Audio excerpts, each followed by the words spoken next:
The words hit me while I'm holding my grandson's birthday cake, vanilla frosting melting onto my fingers. 23 family members packed into Sarah's living room, and she chooses this moment. "You're not a person anymore, Mom. You're a grandmother. Act like one." The cake tilts. Someone gasps. My hand steadies it, but I can't steady myself. Sarah's face is tight with something I've never seen before. Not anger. Disgust. The blog post about Dad's drinking? Really? Mrs. Henderson read it. She told me at yoga. Her voice cuts through the happy birthday banner, through the smell of pizza, through 37 years of being her mother. Do you know how humiliating it is to have my friends know our family business? My mouth opens. Nothing comes out. "You wrote about my miscarriage." Her voice breaks. 8,000 strangers know about my miscarriage. The room empties of sound. Even 5-year-old Tyler stops fidgeting. "I didn't use your name. Everyone knows you only have one daughter." My son-in-law Jake takes the cake from my hands. His touch is gentle, like I'm something fragile and dangerous. The kids' table has gone silent. My other grandchildren, 7 and 9, stare at their plates. "Mom, you're 62 years old." Sarah's voice drops to a whisper that everyone can hear. 62. You're supposed to bake cookies and babysit and join a book club. Not this. Not posting selfies and writing about sex after 60 and reviewing nightclubs. I review restaurants. You reviewed a drag brunch. It had excellent eggs, Benedict. Someone laughs. Sarah's head snaps toward the sound. It's my granddaughter, Emma, trying to disappear behind her iPhone. "Give me that." Sarah snatches the phone. The screen glows with my latest post. "See? She's reading it right now. Your grandmother's blog post about, Jesus, Mom, about Dad's erectile dysfunction medication? I didn't write about that. I wrote about the courage of seeking help at any age. But the distinction dissolves in the air between us. 200,000 followers. Sarah holds up the phone like evidence in court. 200,000 people reading about our family, our problems, our... She stops. You posted about today. You're live blogging Tyler's birthday party? 10 days earlier, none of this had erupted yet. I sat at my kitchen table at 5 a.m., laptop open, coffee cooling beside me. The house felt different at that hour. Not empty. Richard was upstairs snoring, but mine. 4 hours before he'd wake up and need breakfast. 4 hours before the world needed me to be a wife. The cursor blinked at me. Blog post, number 247. The truth about becoming visible at 62.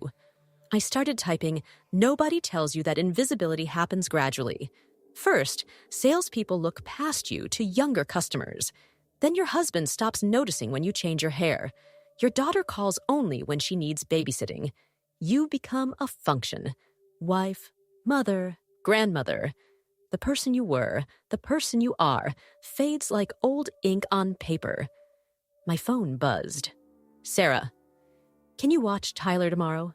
Emergency client meeting. I typed back, of course. Then I returned to my post. But what if you refused to fade? What if, at 62, you decided to become more visible than you'd ever been at 22? The comments started flowing in within minutes of publishing. Women from Mumbai, Sydney, Toledo. This is exactly how I feel. You gave me courage. Please don't stop writing. Richard came downstairs at 9, poured coffee, didn't notice I'd been up for hours. Golf today, he announced, not asked, announced. I have that blogger meetup at noon. He laughed. Actually laughed. Your little internet friends? That's cute, honey. Cute. Like I was a child with an imaginary tea party. There are 12 of us. We're discussing monetization strategies. He was already scrolling his phone. Don't forget we have dinner with the Petersons tonight. I had forgotten. Another dinner where I'd smile while Richard and Tom discussed their portfolios, and Janet Peterson would complain about her daughter-in-law. I might be late. He looked up then. It's the Petersons, Linda. We've had these plans for weeks. So reschedule. The words surprised both of us. Richard set down his phone. This blog thing is getting out of hand. This blog thing pays for Tyler's preschool. We don't need the money. I need the money, my own money. He stood up, kissed my forehead like punctuation. Don't be late tonight. After he left, I checked my stats. 3,000 views in 4 hours, 63 comments, 12 private messages from women asking how to start their own blogs. I wrote back to each one. At the blogger meetup, I was the oldest by 20 years. The coffee shop buzzed with MacBooks and enthusiasm. A woman named Astrid, 28 with pink hair, pulled up my Instagram. Your engagement rate is insane, Linda. 12%. Most influencers would kill for that. Influencer. The word felt foreign in my mouth. It's because you're real, said Marcus, who ran a fashion blog despite being an accountant. You write about the stuff nobody talks about. Aging, marriage fatigue, the weird grief of your kids not needing you anymore. My daughter would die if she knew I was here. Why? Astrid leaned forward. My mom follows my blog. She comments on everything. Your mom isn't Sarah. I pulled up a photo on my phone. Sarah at her law firm's gala, perfect in navy silk. Her husband Jake, solid beside her. My grandkids cleaned and pressed like catalog children. She's very... Astrid searched for a word. Traditional? She's terrified of judgment. Always has been. In high school, she'd change outfits 3 times before leaving the house. Check her Instagram. It's all curated perfection. Meanwhile, I posted a selfie in my bathrobe last week. Marcus laughed. That post got 40,000 likes. She doesn't know about the blog. None of my family does. How is that possible? Astrid asked. They don't see me?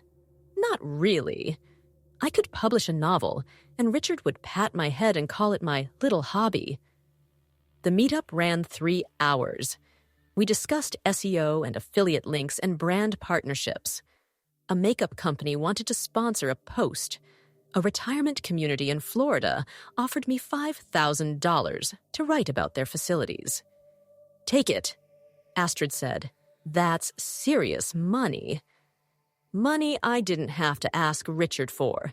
Money I didn't have to explain or justify. I got home at 4. Richard's car was already in the driveway. You're late, he called from the den. The meetup ran over. The Petersons are expecting us at 6. I stood in the doorway watching him.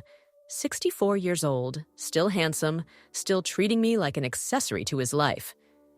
I got offered a sponsorship today, $5,000. That's nice, honey. He didn't look up from his iPad. I went upstairs to change. The dress he liked, the one that made me look appropriate.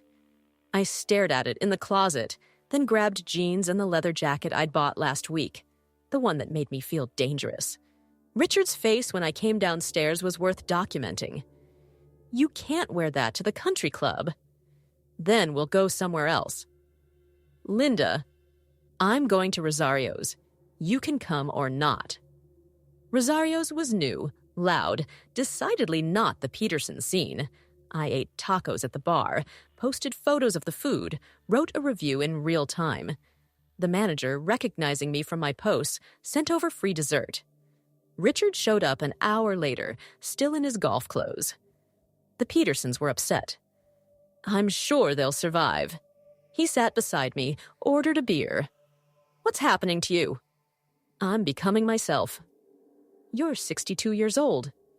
Exactly. I've got maybe 20 good years left. I'm not spending them invisible. He didn't understand. How could he? He'd never been invisible. The world had always seen Richard, heard Richard, made space for Richard. That night, I wrote a post about choosing tacos over the country club. It went viral overnight, 18,000 shares. Someone called it a manifesto for women over 60. Sarah called the next morning.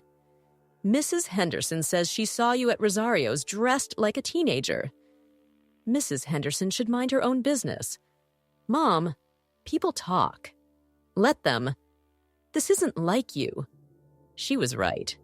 It wasn't like the me she knew. The me who drove carpool and hosted holiday dinners and never said no when she needed a sitter. But maybe that had never been the real me. Maybe that was just the me I'd learned to be.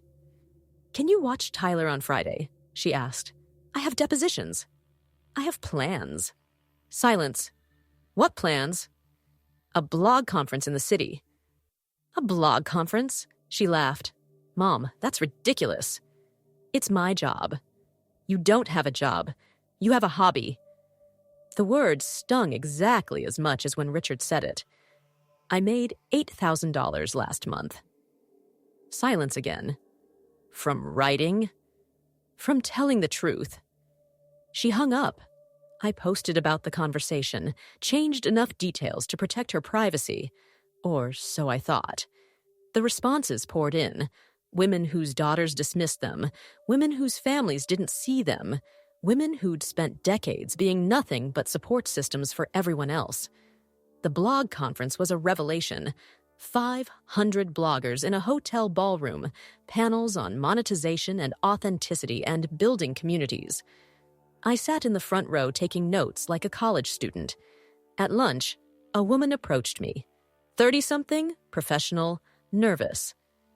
You're Linda from Invisible No More, aren't you? I nodded. Your post about your husband forgetting your anniversary saved my marriage. I hadn't saved anything. I'd just written about the peculiar grief of being forgotten by someone who sleeps beside you every night. I printed it out. She continued. Gave it to my husband. He cried. He actually cried. We're in counseling now. 3 more women joined us. Then 5. Then 12. They all had stories. My words had meant something to them. My invisibility had made them feel seen. That afternoon, a brand manager from a major cosmetics company pulled me aside. We want to offer you a campaign, $50,000, 6 months. You'd be the face of our new Age Boldly line. $50,000. More than I'd ever had that was just mine. I need to think about it. Of course. But Linda, you're exactly what women need to see. Real. Raw. Refusing to disappear. I drove home in a daze. $50,000. My own money. My own choices. Richard was watching golf when I got home. How was your thing? He asked without looking up. Life-changing. That's nice, honey. I stood there, holding a folder with a $50,000 offer, while my husband of 38 years watched golf. He didn't ask what was life-changing. He didn't ask about the folder. He didn't see me at all. That night, I wrote the post that would destroy everything. My husband hasn't really looked at me in 5 years. My daughter sees me as free childcare. My son-in-law treats me like furniture. But 250,000 strangers on the internet see me every day. They read my words, share my stories, tell me I matter. So which relationship is more real? The family that looks through me or the strangers who see me? I hit publish at 2 a.m. By morning, it had been shared 20,000 times. Sarah called at 7. Take it down. What? The post. Mrs. Henderson sent it to me. Take it down now. Sarah, Tyler's birthday is tomorrow. If you've ever loved me, if you've ever loved your grandchildren, you'll take it down. I didn't take it down. Which brings us to now, this moment. The cake still tilting in Jake's hands. My family staring at me like I'm a stranger. Mom, Sarah says, her voice breaking. Please, just stop. Be our mother. Be their grandmother. Isn't that enough? The room waits for my answer. The silence stretches until Tyler tugs on his father's shirt. "Daddy, can we have cake now?" Jake carries the cake to the kitchen like he's defusing a bomb. The other parents mobilize, herding children toward the dining room, leaving Sarah and me in the living room battlefield. "Answer me," Sarah says. "Isn't being our family enough?" I sit on her cream sofa, the one I'm never supposed to sit on without checking for stains first. "You read the blog." Mrs. Henderson reads the blog.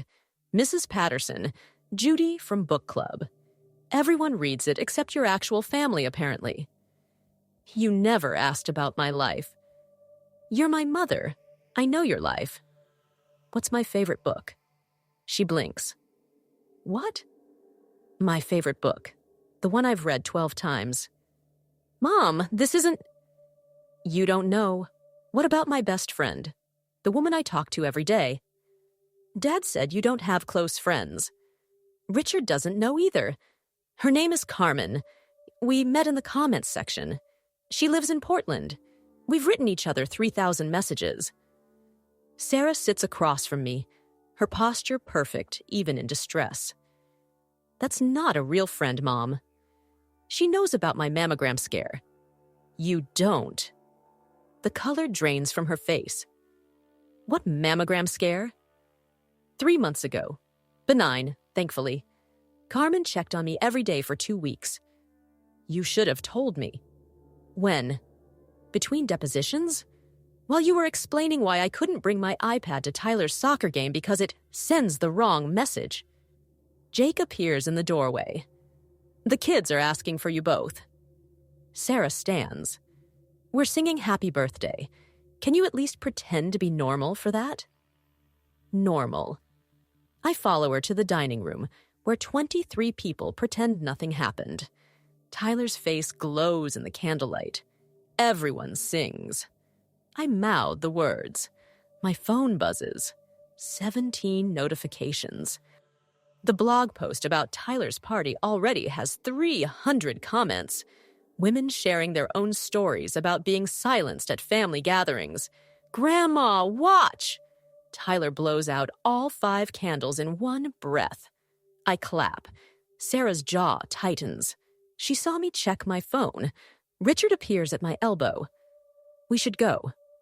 "We haven't had cake." "Linda, we should go." He's using his boardroom voice, the one that ended conversations at his firm, but he retired 3 years ago, and I'm not one of his junior partners. Tyler wants me to have cake. Tyler's fine. Tyler is not fine. He's pulling on my hand, leading me to the kitchen where Jake is cutting precise squares. Grandma gets the first piece. Tyler announces, "She's the oldest." Jake hands me a paper plate. The cake is too sweet. Grocery store frosting, but Tyler watches me eat it like it matters. "Is it good, Grandma?" "It's perfect." Sarah appears. "Mom, Dad's right. You should go." I'm eating cake with my grandson.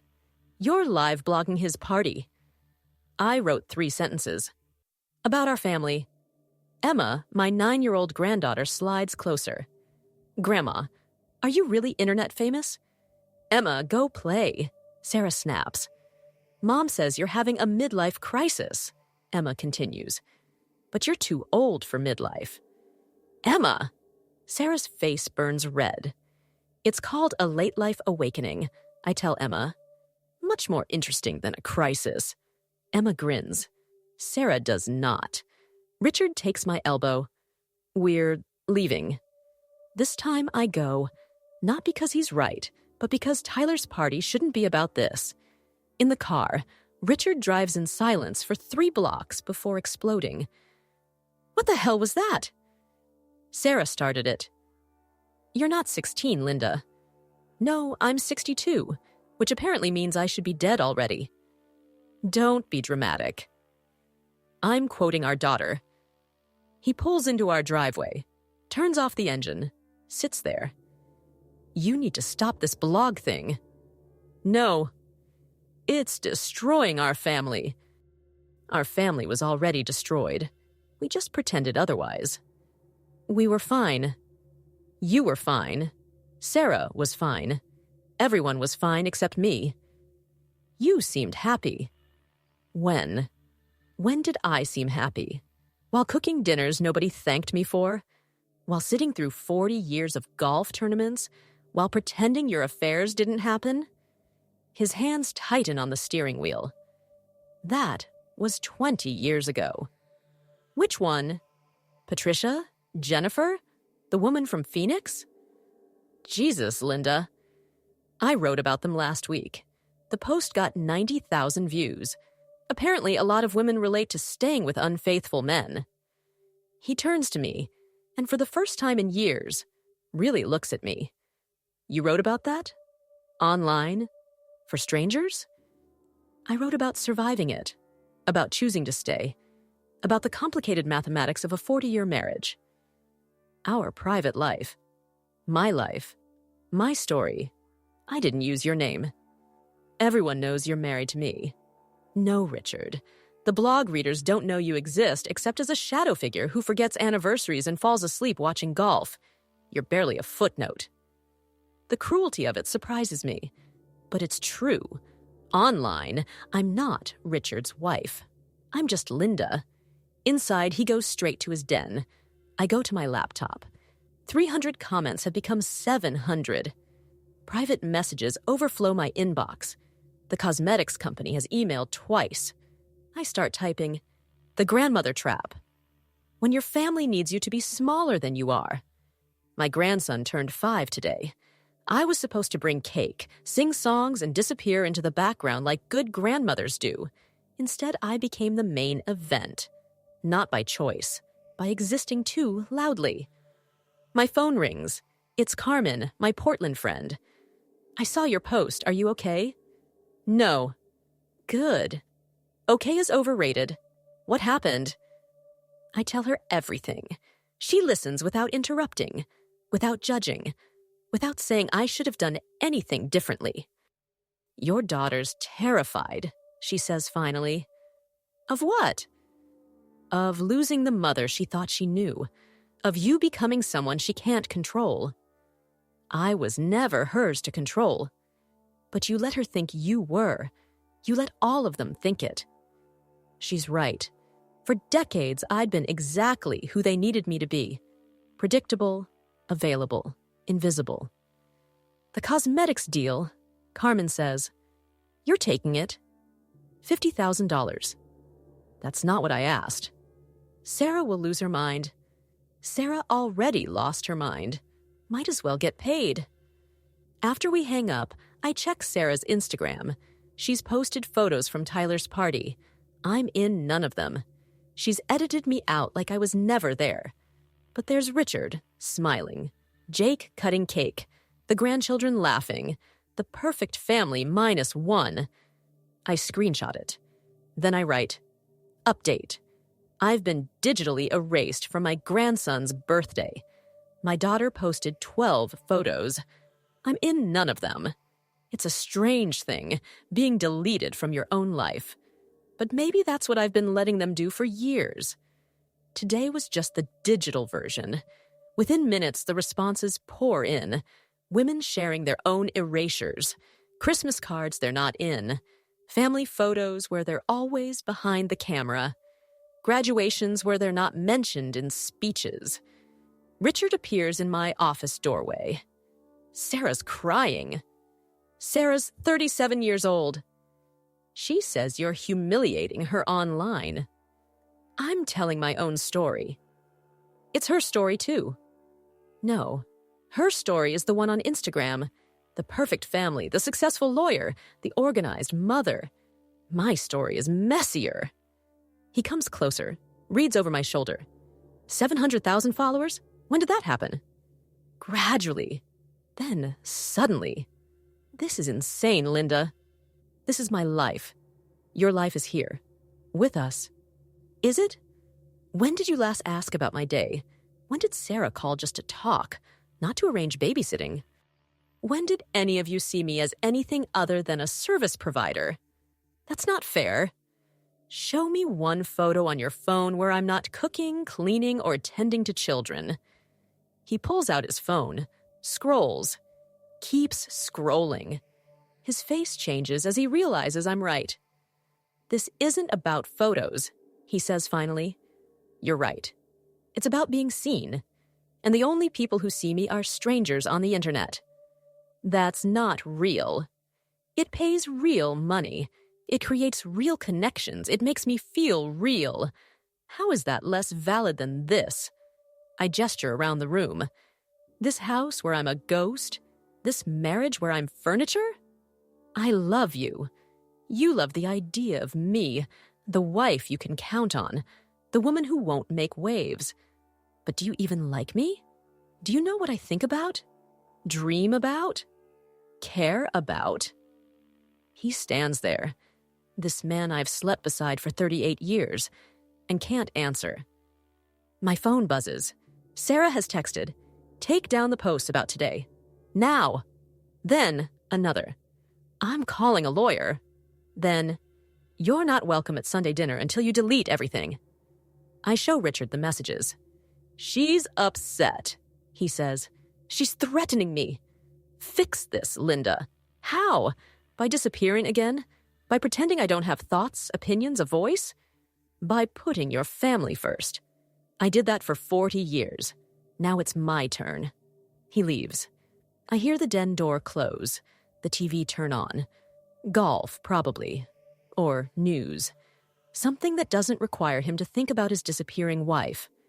I open the email from the cosmetics company. $50,000, 6 months. Travel to New York for photo shoots. Speaking engagements about aging boldly. Before I can second-guess myself, I type, "I accept." Send. The earthquake starts immediately. My phone rings, Sarah again. I don't answer. Richard's footsteps on the stairs. I lock my office door. Outside, the world continues. But inside this room, with my laptop and my readers and my voice finally free, I'm becoming someone I don't fully recognize yet. Someone my family definitely doesn't recognize. Someone who refuses to shrink. I write until 3 a.m., fingers flying over keys, truth spilling onto the screen. About marriage, invisibility, the strange grief of outliving the person you used to be. About daughters who need their mothers to stay frozen in time. About the audacity of wanting more at 62. When I finally stop, the post is 3,000 words, the longest I've ever written. I title it, "The Day I Stopped Being a Good Grandmother." My finger hovers over publish. Once this goes live, there's no going back. Sarah might really call that lawyer. Richard might... What? Leave? He doesn't even know how to use the washing machine. I hit publish. The comments start immediately. 1, 5, 20, 50. Thank you for being brave. My family doesn't understand either. 68 and just started my own YouTube channel. We're not dead yet. Your daughter will understand someday. Will she? I close my laptop and stand at the window. Sarah's house is 6 blocks away. Her lights are still on. Is she reading the blog now? Seeing years of careful family management dissolving into messy public truth? My phone buzzes. Not Sarah. Emma, my granddaughter, on her iPad. "Grandma, I think you're cool." Then, immediately after, "Mom took my iPad. Sorry." But she'd written it. 9 years old and she'd chosen a side. My side. Maybe that's enough. Maybe one person seeing you really seeing you is worth 23 people who need you to be smaller. Maybe becoming yourself at 62 isn't a crisis or an awakening or a destruction.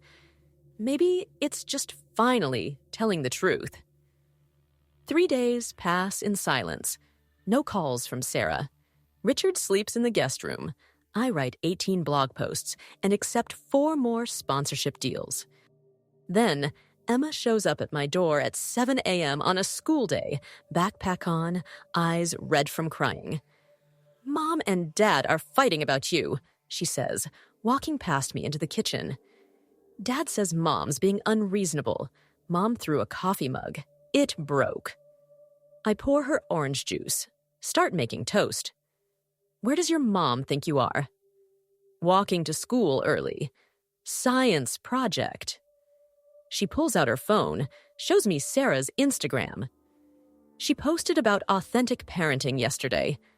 300 comments about how hard it is to maintain boundaries with toxic family members.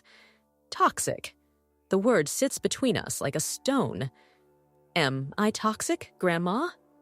Why would you be toxic? I told Mom I thought your blog was cool. She said I was being manipulated by someone seeking attention. The toast pops up. I butter it carefully, thinking about my 9-year-old granddaughter caught in this war I started. You're not toxic, Emma. Neither am I. Your mom's scared. Of what? Change. Loss of control. Me becoming someone she doesn't recognize. Emma takes a bite of toast. But you're still you. That's the problem. I'm finally me, and she doesn't know who that is. Can I read your blog? You're 9. I'm mature for my age. Everyone says so. She's right. Emma has always been older than her years, an observer, like me. One post, I say, pulling up something mild about learning to use Instagram filters. She reads it twice. You're funny. Your mother doesn't think so. Mom doesn't think anything's funny lately. She made Dad sleep on the couch after he said you had a point about being invisible. Jake defending me? That's unexpected. Emma, you should get to school. Can I come here after? Mom has a client dinner. Dad's working late. The babysitter smells like cigarettes. Your mom won't like that. Mom doesn't like anything right now. I drive her to school, watch her walk through the gates with her too heavy backpack. My phone has 47 notifications. The Good Grandmother post has gone viral. 60,000 shares. A morning show wants to interview me. At home, Richard's making coffee, still in his golf clothes from yesterday. You slept in those? I fell asleep watching TV. He looks exhausted. Sarah called me 16 times. About? Lawyers. Cease and desist orders. Defamation claims. She can't sue me for telling the truth. She can make life difficult. Life's already difficult. He pours coffee, adds too much cream like always. The country club knows. Knows what? About the blog. About the affairs. About everything. Good. Good? Linda, I can't show my face there. Then don't. Find somewhere else to golf. It's not that simple. These are our friends. Your friends. They barely know my name. I'm just Richard's wife. That's not true. What's Janet Peterson's husband's name? He pauses. Tom? Frank. Tom's been dead for 3 years. You golf with Frank Peterson twice a month and don't know his name. He sits heavily at the table. When did you become so angry? I'm not angry. I'm visible. There's a difference. My laptop pings. The cosmetics company wants to move up the photo shoot. This weekend, New York. I'm going to New York on Friday, I tell Richard. For what? Work. You don't have work. I turn the laptop toward him, show him the contract. His eyes widen at the number. $50,000? For what? For being myself, publicly, unapologetically. This is insane. This is business. He stands to leave, stops. I made an appointment with Dr. Renfield. The marriage counselor we saw 10 years ago? The one who said I should be more supportive of your career? He helped us. He helped you feel justified. I'm not going. Linda, I have a Zoom call with my agent in 20 minutes. Your agent? Literary. 3 publishers are interested in my memoir. He stares at me like I'm speaking a foreign language. Maybe I am. The language of ambition at 62. The language of refusing to shrink. After he leaves, I video call Carmen. You look tired, she says. Emma came by. Sarah's posting about toxic family members. While you're posting about liberation, Guess whose posts are getting more engagement? She's right. My notifications are constant now. Women from every corner of the world sharing their stories, their invisibility, their rage at disappearing.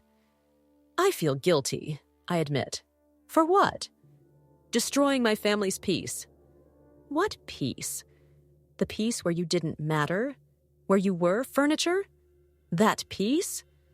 Emma's caught in the middle. Emma's learning that women don't have to disappear after 40. That's a gift. The agent calls right on time. Her name is Diane, she's 70, and she doesn't suffer fools. Your numbers are extraordinary, she says. 1 million followers across platforms. Engagement rates that make 20-year-olds weep. Publishers are salivating. For a memoir? For your story. The invisible woman who refused to disappear. We're talking high 6 figures, maybe 7. 7 figures. For writing the truth. There's one concern, Diane continues. Your daughter. Legal threats could complicate things. She won't sue. You sure? I think about Sarah, my perfectionist daughter who color codes her calendar and has anxiety attacks when dinner parties aren't flawless. She won't risk the public exposure of a lawsuit. Then we move forward. I'll have offers by Monday. After the call, I drive to the grocery store. Normal errands in my abnormal life. In the cereal aisle, I hear them before I see them. Mrs. Henderson and Mrs. Patterson, Sarah's informants. Lost her mind completely. Poor Sarah. That post about Richard's affairs, I nearly died. Everyone knows Patricia Morse. She plays tennis at the club. They see me. Freeze. Mrs. Henderson's face cycles through emotions. Embarrassment, curiosity, judgment. Linda, she says carefully.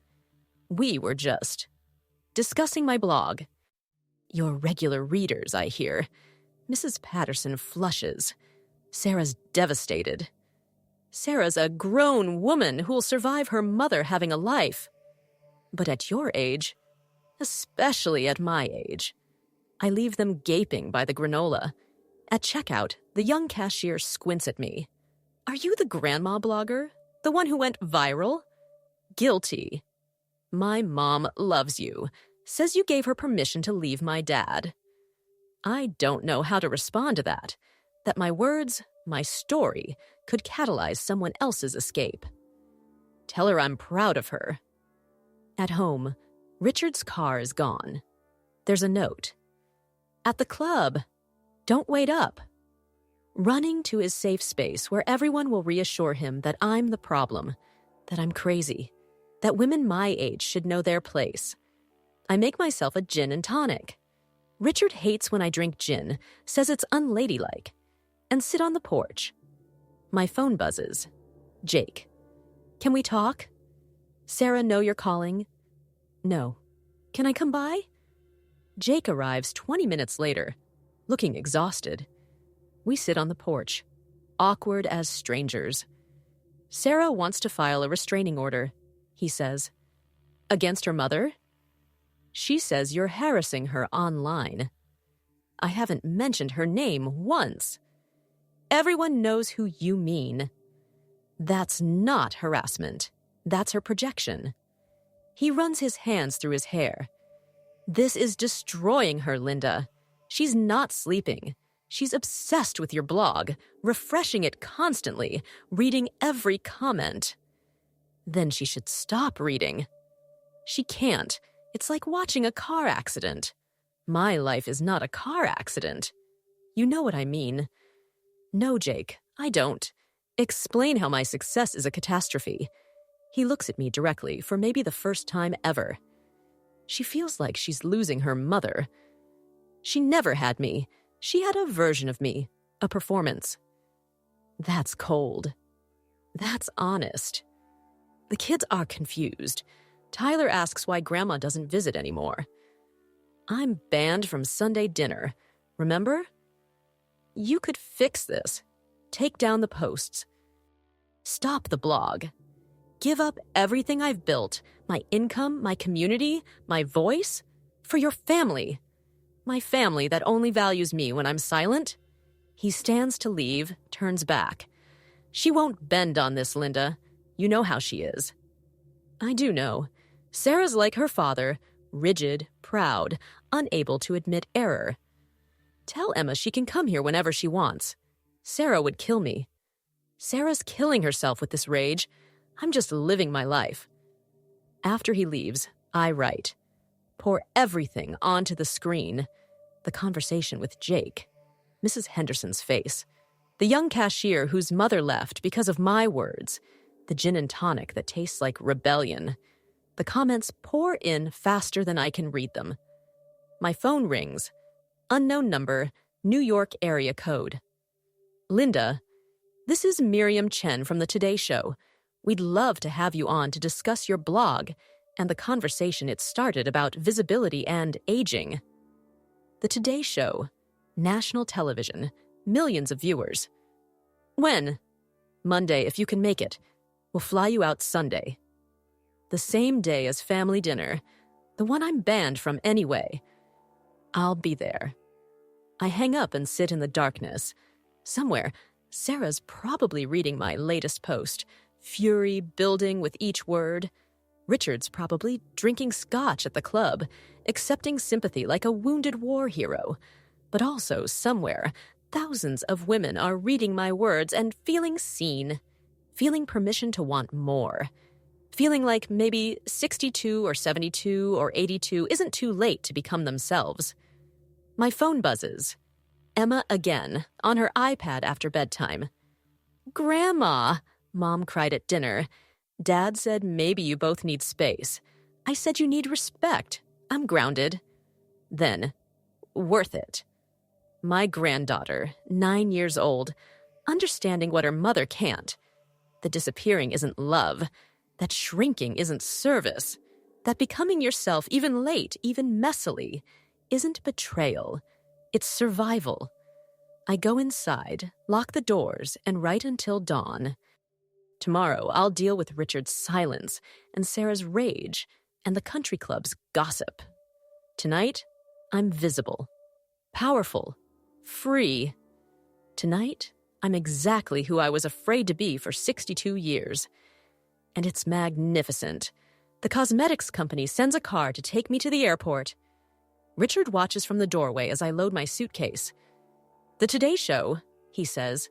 Sarah saw the announcement on their Instagram. How's she handling it? She's not. The driver takes my bag. Richard doesn't move to help. When will you be back? He asks. Tuesday. We need to talk when you return. About? Our future. If we have one. The words hang between us.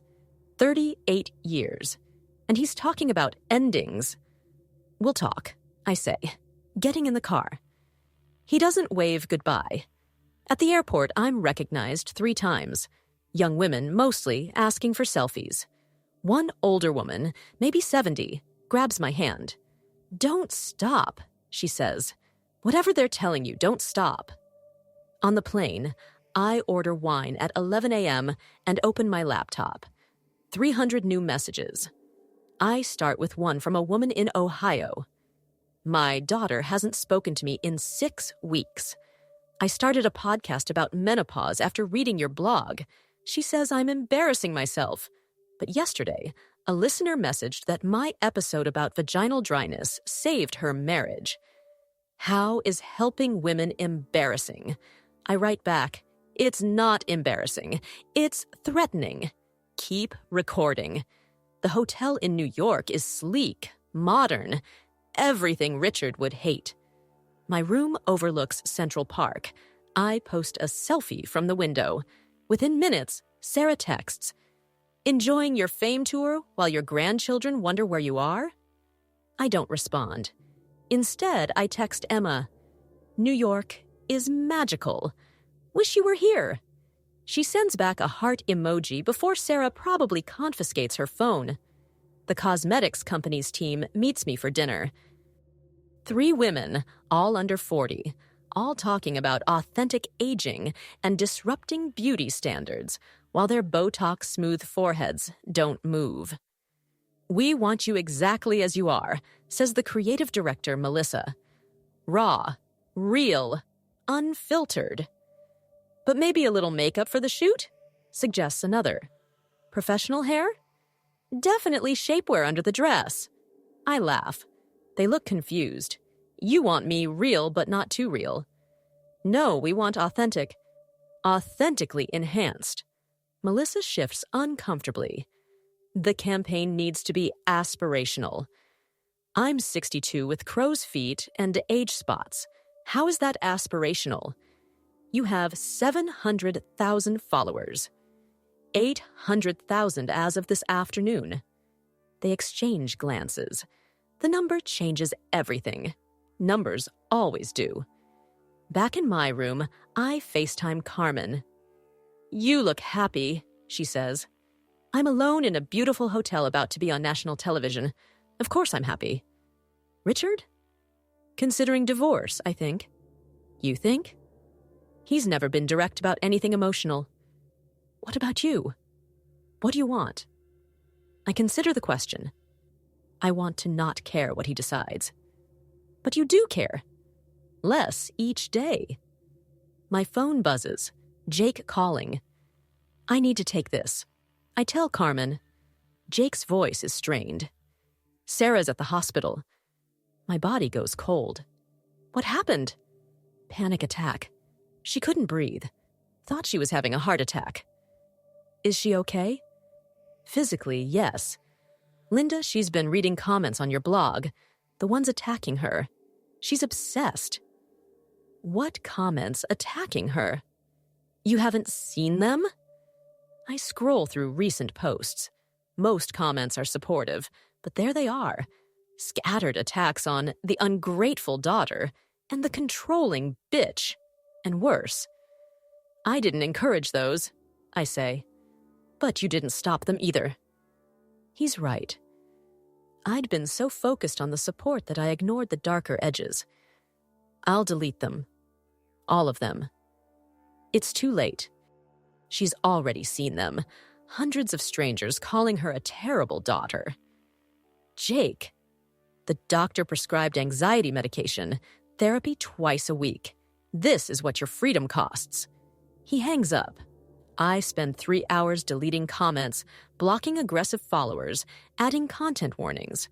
Then I write a post. Boundaries and bridges. A note on kindness.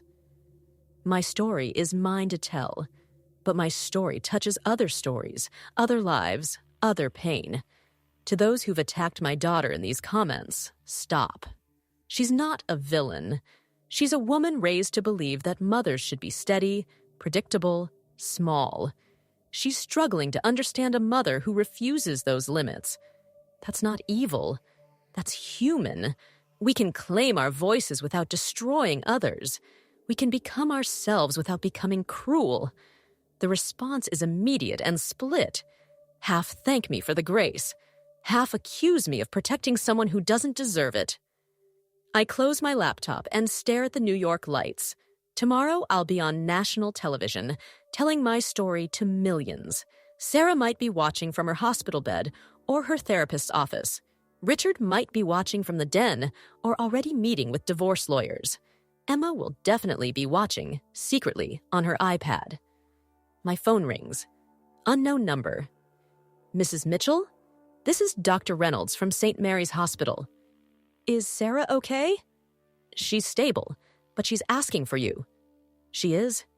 "She keeps saying she needs her mother." "I'm in New York." "I know, she knows. She's still asking." "Can I talk to her?" Shuffling. Then Sarah's voice, small and broken. "Mom, I'm here. I can't breathe right. Everything feels wrong. That's the anxiety. It will pass." The comments, I deleted them. All of them. There are screenshots. Mrs. Henderson has screenshots. Of course she does. "I'm scared," Sarah whispers. "Of what?" "That I've lost you, that you hate me, that everyone's right and I'm a terrible daughter." You're not terrible. You're just afraid of change. You changed so fast. No, sweetheart. I changed over 40 years. You just noticed it all at once. Silence except for her breathing. Will you come home? She asks. I have the Today Show tomorrow. After? Yes. To Sunday dinner? Am I invited? I don't know. Maybe. If you stop writing about us. And there it is. The condition. The price of admission back to my family. I can't promise that. Then I can't promise dinner. We're at an impasse, my daughter and I. Both stubborn. Both sure we're right. Get some rest, I say. We'll talk when I'm back. Mom? The blog post tonight about boundaries and bridges. Did you mean it? Every word. She hangs up without saying goodbye. I can't sleep. Tomorrow's interview feels massive, pivotal. I could downplay everything, smooth the edges, make it palatable. Or I could tell the truth about invisibility, about choosing yourself late, about the price of becoming real. At 4 a.m., I give up on sleep and write, tomorrow I'll be on national television. My daughter's in the hospital with anxiety. My husband's considering divorce. My son-in-law says I'm destroying the family. My 9-year-old granddaughter says I'm brave. I could cancel the interview, fly home, delete the blog, shrink back to the size they need me to be. But here's what I've learned at 62. You can't unmake yourself once you've finally become. You can't unsay truths once spoken. You can't disappear again once you've been seen. So tomorrow I'll sit in that studio chair and tell the truth about becoming visible at an age when women are supposed to fade. Not because I'm brave, because the alternative returning to invisibility is no longer possible. The cage doors open. Even if the world outside is harder, messier, lonelier, I can't go back inside. Some of you understand this. Some of you are standing at your own open cage doors, terrified and exhilarated. Some of you have already flown. Tomorrow is for all of us. I post it and watch the sun rise over Central Park. My phone fills with notifications I don't read. The makeup artist arrives at 6 a.m., followed by the wardrobe stylist. They try to make me camera ready, which apparently means younger. No, I say, washing off the heavy foundation. If they want real, they get real. But the lights will show my age. Good. I wear my own clothes jeans and the leather jacket that makes Richard uncomfortable. The makeup artist looks pained. The stylist takes photos, probably to document this disaster. In the car to the studio, Melissa from the cosmetics company calls. We saw your post this morning about the cage. It's brilliant. It's true. We want to use it. The whole cage metaphor. For the campaign. My daughter's in the hospital because of my posts. We heard. We can work around that narrative. It's not a narrative. It's my life. Right, of course. But the cage thing, that's gold. I hang up on her. The Today Show studio is smaller than it looks on TV. Colder, too. The host, Jennifer Mills, is warm but professional, briefing me on the questions while someone mics me up. We'll talk about the blog, the viral posts, the conversation you've started about aging and visibility. We might ask about the family dynamics if you're comfortable. Ask whatever you want. She looks surprised. Most guests have boundaries, topics to avoid. But I'm past that now. The cameras roll. The lights are blinding. Linda Mitchell started a blog 6 months ago. Today, she has nearly 1 million followers. And her posts about refusing to become invisible at 62 have sparked a national conversation about aging, authenticity, and the price of truth-telling. Linda, welcome. Thank you. Your latest post talks about not being able to return to the cage once the door is open. Can you explain what you mean? Oh, once you've tasted being seen, really seen, not as someone's mother or wife or grandmother, but as yourself, you can't pretend anymore. You can't go back to being convenient, even if it costs you your family? Especially then, because if your family needs you to be less than you are, is that really love? Your daughter has been vocal on social media about feeling betrayed. My daughter is grieving the mother she thought she had, the quiet one, the predictable one. That's painful for both of us. Do you regret anything you've written? I think about Sarah in the hospital, Richard in the guest room, Emma grounded for defending me. I regret not writing it sooner. Jennifer leans forward. What would you say to women watching who feel trapped between authenticity and family harmony? That harmony built on your silence isn't real. It's just control dressed up as peace. Strong words. Necessary words. The interview continues. Questions about the cosmetics deal the book offers, the transformation from invisible to influencer. Then Jennifer asks the question I've been dreading. Your husband of 38 years, how's he handling your evolution? He's not. Meaning? He's waiting for me to go back to who I was. But that woman doesn't exist anymore. Maybe she never really did. After the interview, my phone explodes. The clip is already viral. Cage metaphor trending. Sarah hasn't responded. Richard hasn't responded. But thousands of strangers are responding, sharing their own cages, their own escapes, their own prices paid for freedom. Emma texts from a friend's phone.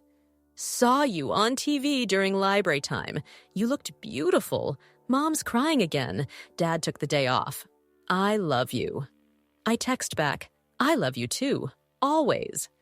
The cosmetics people want to take me to lunch to strategize. I decline. Instead, I walk through Central Park alone, watching families and couples and wondering if any of them are performing happiness or actually feeling it. My phone rings. Richard.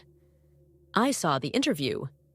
And you looked like yourself. Is that good or bad? I don't know anymore. We stay on the line, breathing across the distance.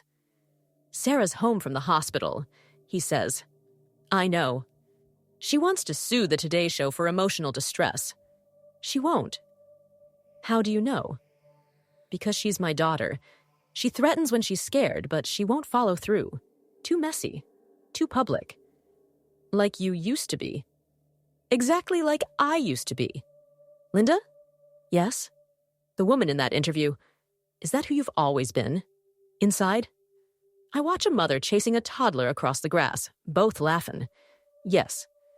Then I never really knew you. No, you didn't. That's sad. Yes, it is. He hangs up gently, which feels more final than slamming would have. I fly home that night, refusing the cosmetics company's offer to extend the trip. In the airport, I'm recognized constantly now. The Today Show has made me truly visible.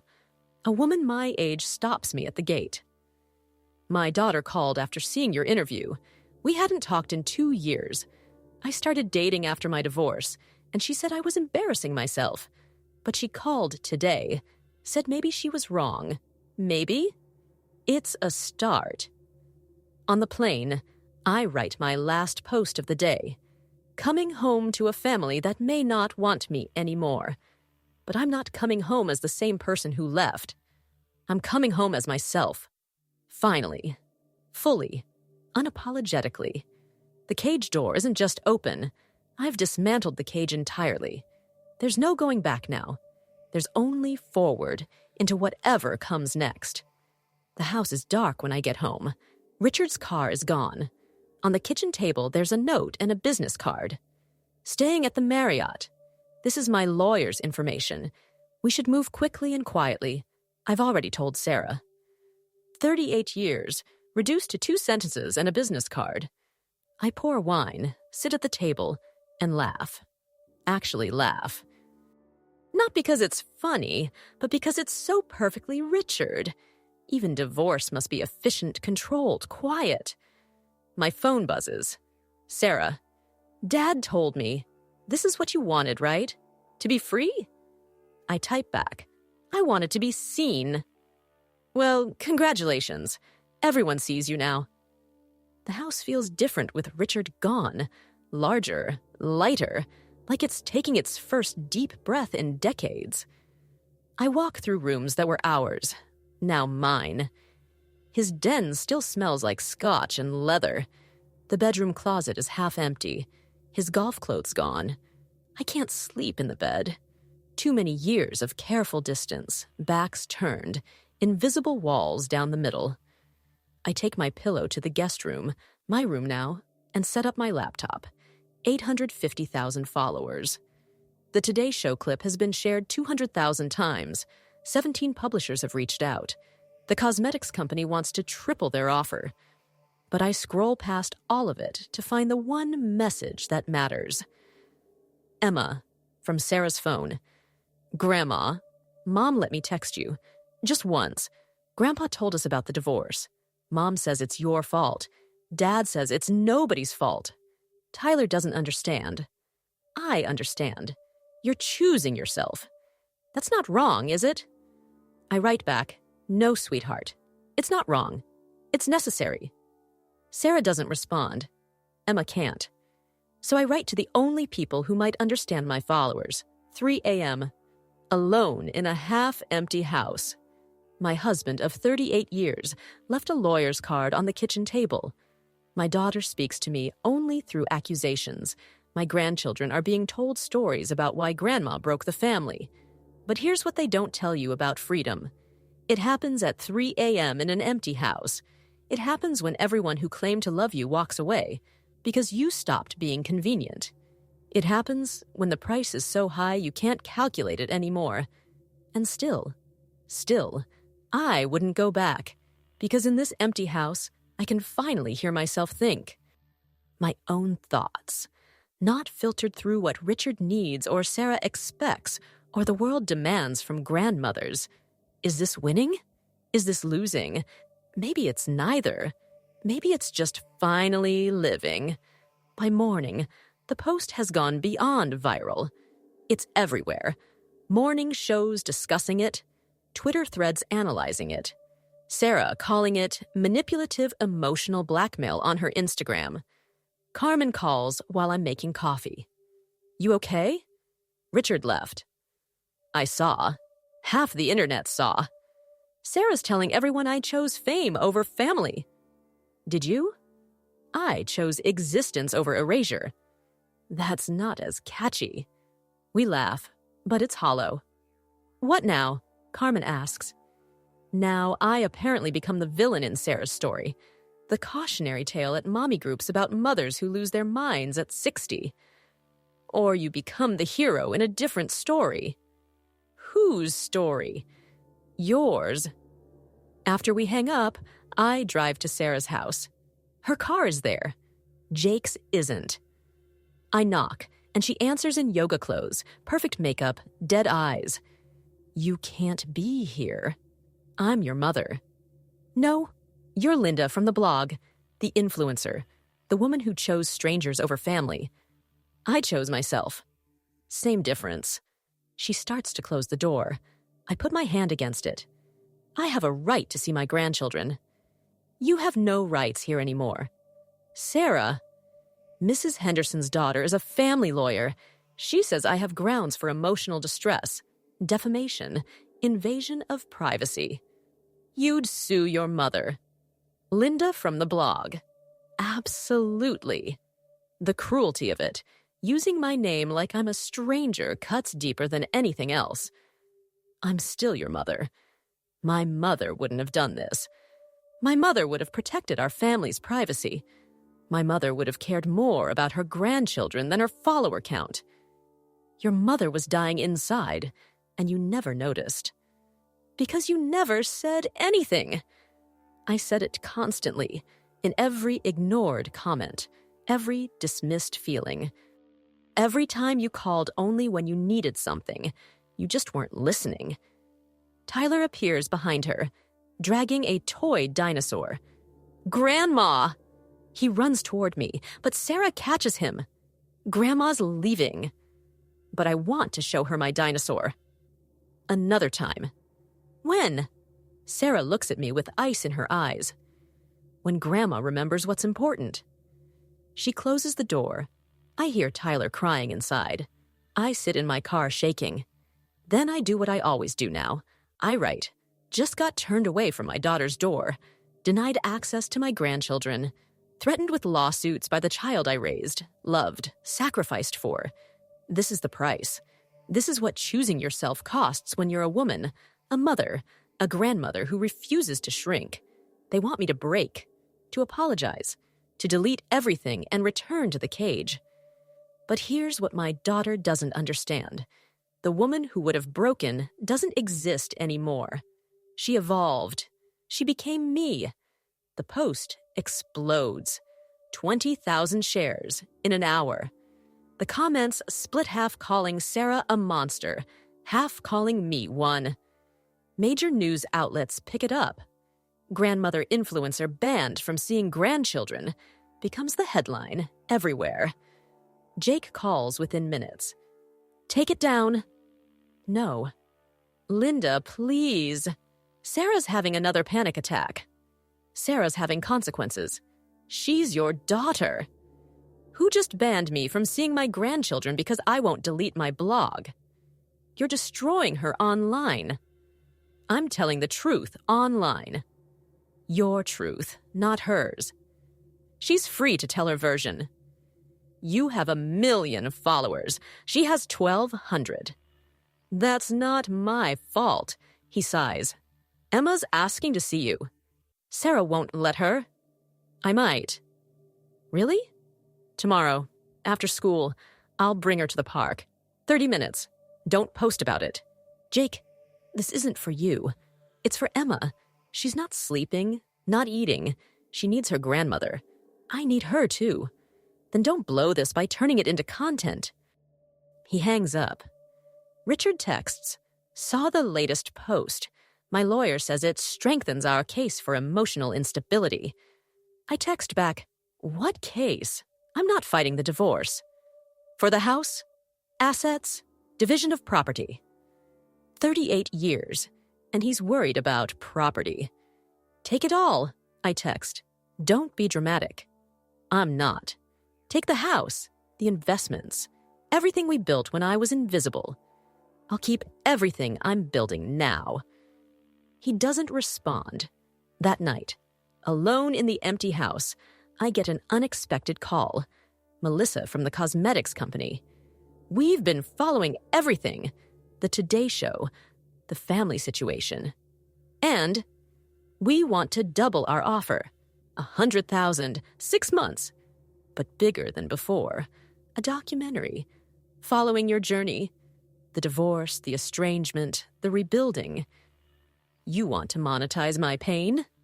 We want to show that reinvention at any age comes with costs and rewards. Your story is powerful because it's not pretty. It's real. My daughter's in therapy because of my story. Your daughter's an adult who made her own choices. She's my child. Who threatened to sue you for living your life?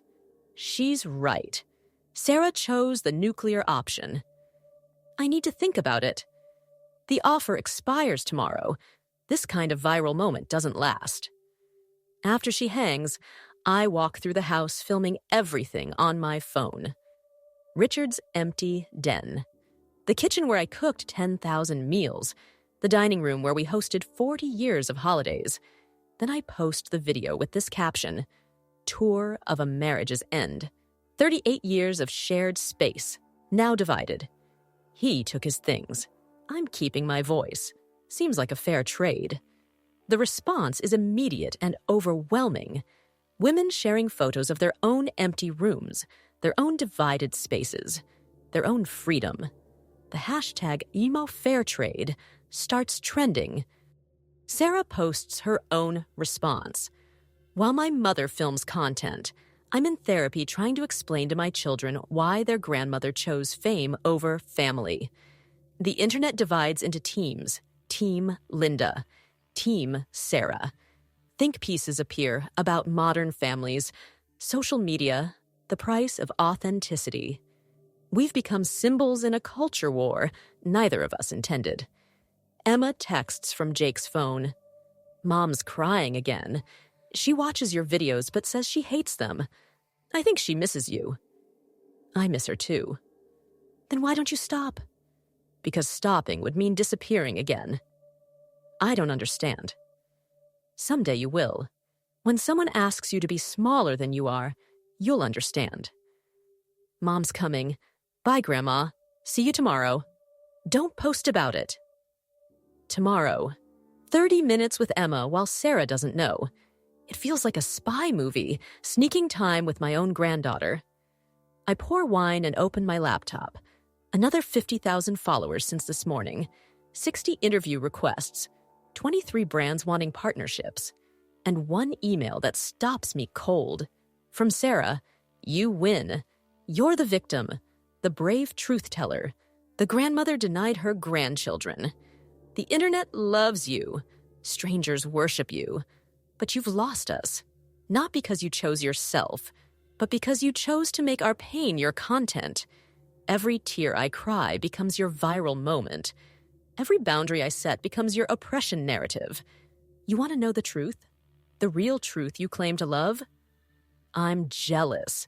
Jealous that you found yourself at 62 when I'm losing myself at 37. Jealous that you're free while I'm trapped in the perfect life I built. Jealous that strangers know you better than I ever did. But mostly, I'm grieving. The mother I thought I had. The grandmother my children deserved. The family we used to be before you decided we were worth less than 1 million followers. Don't respond. Don't post this. For once, let my pain be mine alone. Indeed, I read it 3 times. Then I close my laptop without responding, without posting, without turning her confession into content. For tonight, I'll honor her request. For tonight, her pain can be hers, alone. But tomorrow, I meet Emma at the park. And after that, I sign the $100,000 deal. And after that, I continue becoming whoever I'm becoming. Because the cage isn't just open, it's been demolished. And everyone, including Sarah, will have to learn to live with who emerges from the wreckage. I arrive at the park 20 minutes early. Emma runs toward me before Jake fully stops the car, crashing into my arms with the force of her need. Grandma, Mom found out. She knows I'm here. Jake approaches slowly, hands in his pockets. Sarah tracked Emma's iPad location. She's on her way. How long? 10 minutes, maybe less. Emma clings tighter. I don't care if she's mad. I needed to see you. I needed to see you too, sweetheart. She made me unfollow your blog, but I still read it at school. Jake shifts uncomfortably. Linda, what Sarah emailed you last night? She asked me not to share it. I didn't. But you will eventually. No, some things are sacred, even for me. His face changes, softens slightly. She's not doing well. Neither am I. You seem to be thriving. The Today Show, the deals, the followers. That's performance. This, I gesture to Emma in my arms. This is life, and I'm being denied it. Sarah's car screeches into the parking lot. She emerges like fury itself, designer sunglasses not hiding her swollen eyes. Get away from her. Emma grips me tighter. No. Emma Grace, get in the car. Now. I want to see Grandma. Your grandmother is busy being famous. She doesn't have time for you. That's not true. Emma pulls back to look at Sarah. You're the one keeping her away. I'm protecting you. From what? From knowing that women don't have to disappear? From seeing Grandma happy? Sarah's face crumbles for a second before hardening again. Jake, get her in the car. Jake doesn't move. Sarah, this is enough. Excuse me? The kids need their grandmother. You need your mother. I need the mother I had, not this stranger. I stand up, Emma still holding my hand. I'm the same person, just visible now. You're selfish now. I was always selfish. I just hid it better. Every mother is selfish sometimes, wanting space, time, identity beyond children. I just stopped pretending otherwise. A small crowd has gathered, phones out. Someone recognizes me. Oh my God, are you the grandmother blogger? Is this the daughter? Sarah sees the phones, the recording, her breakdown about to become content for strangers. Stop filming, she screams. This is private. But nothing is private anymore. We've crossed that bridge. I've led us across it. Please, I say to the crowd. This is my family. A young woman lowers her phone. Your last post saved my relationship with my mom. Another. My grandmother started living again because of you. Sarah laughs bitterly. See? You're everyone's hero except ours. Tyler escapes from the car, running to me. Grandma, Mommy said you don't love us anymore. That's not true, baby. I love you more than all the stars. Then why don't you visit? I look at Sarah over his head. Ask your mother. Sarah's phone rings. She answers, her face changing. What do you mean, viral? Jake checks his phone. Someone's live streaming this. 20,000 viewers. Sarah looks around wildly at the phones pointed at us, at her children clinging to me, at her perfect image cracking in real time. I can't do this. She runs to her car. Jake sighs. I should go after her. Should you? He looks at me, really looks at me. She's terrified that she's becoming you. What? Losing herself in motherhood, disappearing into roles. She sees what you've become and realizes she's already invisible at 37. But she can't admit it because that would mean you were right. Take the kids home. I'll go after her. Linda, she's still my daughter. I find Sarah in her car in the parking lot of a coffee shop, sobbing into her steering wheel. I get in the passenger seat. She doesn't tell me to leave. Everyone saw, she whispers. Everyone saw me losing it. Everyone sees everything now. That's the world we live in. The world you created. The world that already existed. I just started participating in it. She turns to me, mascara streaking her cheeks. I read every comment. Every single one. Do you know what they call me? The villain. The ungrateful daughter. The control freak who crushed her mother's spirit. I never called you those things. You didn't have to. Your story made me the antagonist. You chose that role when you banned me from Sunday dinner. You chose it when you prioritized strangers over family. We sit in silence, two stubborn women in a Honda Odyssey that smells like goldfish crackers and broken dreams. I'm jealous, she finally says. I know. You told me. No, not just of your freedom, of your certainty. You're so sure you're right. I'm never sure of anything. I second-guess every parenting decision, every career move, every Instagram post. But you just decided to blow up your life and never looked back. I look back every day. But you don't go back. No, and I can't. Why? Because going back means dying slowly instead of living messily. Her phone buzzes. The live stream has hit 100,000 views, comments pouring in. She reads them, face crumbling. They hate me. They don't know you. They know what you've told them. I've told them my experience. You could tell yours. She laughs. With my 1,200 followers? Everyone starts somewhere. You want me to what? Start a revenge blog? My mother the monster? I want you to tell your truth. Whatever that is. My truth? She turns to face me fully. My truth is that I'm drowning. Have been for years. Jake works 80 hours a week. The kids need everything. I'm trying to make partner while being room mom and keeping a perfect house. And now my mother is an influencer who documents our family chaos for content. So right about that. Are you serious? Right about the pressure, the impossibility.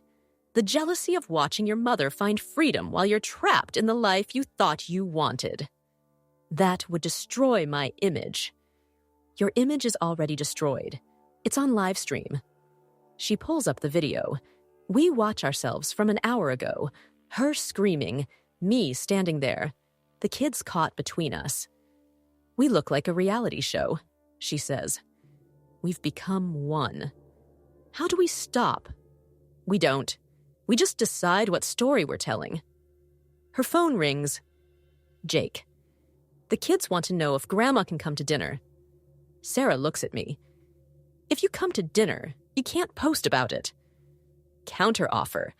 I can post about it, but I let you read it first. Counter-offer. We both post about it. Different perspectives. I blink. You want to start posting? I want to control my own narrative. You taught me that. Jake's confused voice. So, is that a yes to dinner? Yes, Sarah says. But we're ordering pizza. I'm done pretending I cook. At Sarah's house, the kids swarm me. Tyler shows me 17 toys. Emma shares her poetry, dark and beautiful for a 9-year-old. We eat pizza off paper plates, like normal people, not the staged family we used to perform. Sarah sets up her phone. I'm doing it. Doing what? Jake asks. Instagram Live. My side of the story. Sarah, maybe think about... She hits record. Hi, I'm Sarah. Some of you know me as the villain in my mother's viral story. The daughter who banned her grandmother blogger mom from seeing the grandkids. The control freak. The unsupportive one. Well, here's my truth. She talks for 20 minutes. About growing up with a mother who seemed satisfied being invisible. About building a perfect life to avoid that fate. About watching that same mother suddenly explode into visibility at 62, leaving her behind in the invisibility she had inherited. I'm not the villain, she says to the camera. I'm not the hero either. I'm just a daughter grieving the mother she thought she knew while learning to see the mother she actually has. The comments pour in. Her follower count jumps from 1,200 to 5,000 in minutes. This is terrifying, she says. This is freedom, I tell her. Same thing? Often, yes. Emma curls between us on the couch. Are we still a family? Sarah and I look at each other over her head. We're a different family, Sarah says. A louder family, I add. A more honest family, Jake contributes. A famous family, Tyler shouts, not understanding but wanting to participate. Richard texts me. Saw the live stream, both of them. My lawyer says this changes things. Which things? Everything. Maybe we should talk. Without lawyers. Tomorrow? Tonight. I'm outside. I look through the window. His car idles at the curb. Richard's here, I tell Sarah. Dad? She looks panicked. Why? I think he's ready to see me. Really see me. I go outside. Richard stands by his car, looking older than his 64 years. I read Sarah's post, he says, about inheriting invisibility from you. And? I never saw you disappearing. I just thought you were content. You thought I was convenient. Maybe. Yes. You made life easy. For everyone but me. I see that now. After living alone for a week, I see how much you did that I never noticed. That's not enough, Richard. I know, but it's a start. A start to what? To seeing who you've become, to maybe loving her too. You don't even know her. Then introduce us. It's not reconciliation, not forgiveness, but it's something. I'm keeping the blog, I say. I know. I'm taking the cosmetics deal, I know. I'm writing a book about our marriage. He winces. Will I hate it? Parts of it. Will it be true? Every word. He nods. Then I'll read it. Sarah appears in the doorway. Are you guys getting back together? We answer simultaneously. No, I say. Maybe, he says. I don't know, we both admit. Emma joins her mother. Grandma, will you teach me to blog? If your mother agrees. Sarah considers. Supervised. Age appropriate. No family secrets. She's 9, Jake points out. Her biggest secret is sneaking cookies. I have bigger secrets, Emma says seriously. I want to be like Grandma when I grow up. Visible. The word hangs in the air. Sarah tears up. You're already visible, baby. Not enough. Not like Grandma. No one's like Grandma, Sarah says. And for the first time in months, it doesn't sound like an accusation. Later, after Richard leaves and the kids are in bed, Sarah and I sit on her porch with wine. We broke everything, she says. We broke the silence. Everything else was already broken. What happens now? We rebuild differently, honestly. With 1 million people watching. With 1 million people relating. She checks her phone. 50,000 followers. In one day. How does it feel? Terrifying, exhilarating, like I'm becoming someone I don't recognize. Welcome to the club. Mom? Yes? I'm still angry. I know, but I'm also proud. Of you. Of what you've done. Even if it hurt us. It hurt me, too. Good. That makes it fair. We laugh. Dark and true. My phone buzzes. The cosmetics company. The documentary crew wants to film Sunday dinner. Absolutely not, Sarah says, reading over my shoulder. Your call. Your house. She thinks. How much are they paying you? 100,000. Jesus. Okay, but I get to be in it. My perspective, too. You want to be in the documentary? I want to own my story. You taught me that. I also taught you that stories have prices. I'm willing to pay them now. Even if it means total visibility? No more perfect lawyer mom image? That image is already gone. Might as well get paid for losing it. She's my daughter, after all. Emma appears in the doorway, iPad in hand. I started my blog. Emma, you should be asleep. I couldn't wait. She shows us the screen. 1 post. 12 words. My grandma taught me that invisible women can choose to be seen. Sarah and I look at each other. 3 generations on a porch, all choosing visibility, whatever it costs. This is going to be complicated, Sarah says. Everything real is complicated. The internet is going to judge everything we do. Let them. We might hurt each other again. We definitely will. But we'll be honest about it. Brutally. She raises her wine glass. To brutal honesty. To choosing ourselves. To becoming visible. Emma raises her juice box. To Grandma breaking the internet and our family and then fixing both. We toast in the darkness, 3 women refusing to disappear, each in our own way. My phone shows 1.2 million followers. Sarah's shows 100,000. Emma's shows 1 me. But the numbers don't matter anymore. What matters is this. We're all seen now. By each other, by ourselves, by a world that thought we should fade. Instead, we're burning brighter than ever. Complicated, messy, broken and rebuilding, but visible. Finally, impossibly, necessarily visible. The cage didn't just open, we demolished it together. And in the wreckage, we're building something new, something true, something worth 1 million witnesses.